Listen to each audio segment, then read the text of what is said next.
একটা দাও। কি হলো, চলো। ওহো, আলাপ করিয়ে দি।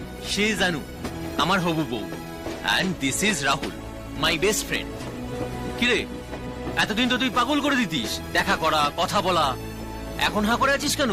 চ চ চ, বসে আড্ডা মারি, চলো।